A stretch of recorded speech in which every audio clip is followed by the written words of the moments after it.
നമസ്കാരം എല്ലാ പ്രിയപ്പെട്ട കൂട്ടുകാർക്കും സ്റ്റുഡൻസ് ഓൺ ഫയറിലേക്ക് സ്വാഗതം. ഈ നിമിഷം പുറത്തു വരുന്ന വളരെ പ്രധാനപ്പെട്ട ഒരു വാർത്തയാണ് വിദ്യാർത്ഥികളുടെ മുമ്പിലേക്ക് എത്തിക്കുന്നത്.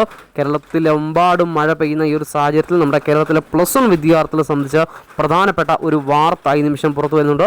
അതിൻ്റെ വിശദാംശങ്ങളിലേക്കാണ് നമ്മൾ ഈ ഒരു വീഡിയോയിൽ കൂടി കടക്കുന്നത്. അതിലേക്ക് പോകുന്നതിന് മുമ്പ് ആദ്യമായിട്ട് ഈ ചാനൽ കാണുന്ന കൂട്ടുകാരുണ്ടെങ്കിൽ ഉറപ്പായിട്ടും ചാനൽ സബ്സ്ക്രൈബ് ചെയ്യുക. ജസ്റ്റ് ഒന്ന് സബ്സ്ക്രൈബ് ചെയ്ത് കഴിഞ്ഞാൽ വിദ്യാഭ്യാസ അപ്ഡേറ്റുകൾ കൃത്യമായിട്ട് തന്നെ ഈ ഒരു ചാനൽ കൂടി നിങ്ങളുടെ മുമ്പിലേക്ക് എത്തുന്നതാണ്. അപ്പോൾ ജസ്റ്റ് സബ്സ്ക്രൈബ് ചെയ്ത് അതുപോലെ ഒന്ന് ലൈക്ക് ചെയ്ത് ജസ്റ്റ് വീഡിയോ ഒന്ന് സപ്പോർട്ട് ചെയ്യാൻ കൂടി ശ്രദ്ധിക്കുക. ജസ്റ്റ് ഒന്ന് ലൈക്ക് ചെയ്യുക.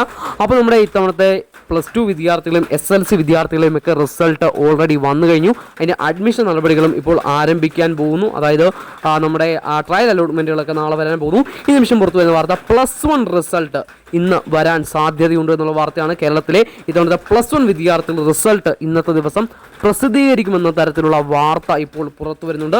ഔദ്യോഗികമല്ല എങ്കിൽ പോലും സ്കൂൾ ഗ്രൂപ്പുകളിലും അതുപോലെ അധ്യാപക ഗ്രൂപ്പുകളിലുമൊക്കെ ഈ ഒരു മെസ്സേജ് ഇപ്പോൾ പാസ് ചെയ്യുന്നുണ്ട്. അപ്പോൾ ഈ ഒരു അപ്ഡേറ്റ് നിങ്ങളിലേക്ക് ഷെയർ ചെയ്യുകയാണ്. അറിയാത്തവരിലേക്ക് പാസ് ചെയ്യാം.